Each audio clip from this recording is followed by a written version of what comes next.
Hello বন্ধুরা, আসসালামু আলাইকুম। আজকের ভিডিওতে আমরা আলোচনা করব শর্টের দারুণ একটি কাজ নিয়ে। আপনারা দেখতে পাচ্ছেন স্ক্রিনে আমার একটা ডাটা আছে, নেম এবং টাকা আছে। এখান থেকে আমি যদি এখন শর্ট করি তাহলে নেম এবং টাকার এই সেলটাকে আমি সিলেক্ট করে নিচ্ছি। আমি সিলেক্ট করে নিলাম, তারপর Ctrl+Shift+L প্রেস করলাম। এখানে শর্ট অ্যান্ড ফিল্টার উইন্ডোটা চলে আসলো, একটা বাটনের মতো আসছে। তো এখন এখান থেকে ধরেন আমি নামগুলাকে A to Z আকারে দেখতে চাচ্ছি, তাহলে এখান থেকে শর্টে ক্লিক করে আমি যদি A to Z করি, তাহলে দেখেন আমার নামের সাথে সাথে এখানে যে টাকার যে ভ্যালুগুলো আছে এগুলো পর্যন্ত চেঞ্জ হয়ে যাচ্ছে।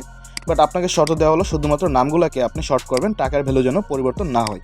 তাহলে আপনারা কীভাবে করবেন সেটা আজকের ভিডিওতে আমি আপনাদেরকে দেখিয়ে দেবো। ভিডিওটি দেখবেন, ইনশাল্লাহ আপনাদের উপকার আসবে। তো প্রথমত আপনাদের এই সবগুলোর নাম, যে নামগুলোকে আপনি শুধুমাত্র শর্ট করতে চাচ্ছেন, A to Z করতে চাচ্ছেন, নামগুলো সিলেক্ট করবেন, রাইট বাটন ক্লিক করে শর্টে যাবেন, কাস্টম শর্টে ক্লিক করে দিবেন। কাস্টম শর্টে ক্লিক করার পর এখান থেকে কন্টিনিউ উইথ দ্য কারেন্ট যে সিলেকশন এখানে ক্লিক করবেন। তারপর এখান থেকে আমরা A to Z চাচ্ছি, A to Z রেখে ওকেতে ক্লিক করে দিব। দেখেন আমার নামগুলো এখন A to Z আকারে হয়ে গেছে, কিন্তু আমার নাম্বার চেঞ্জ হয় নাই। ভিডিওটি ভালো লাগলে চ্যানেলটি সাবস্ক্রাইব করে দিবেন।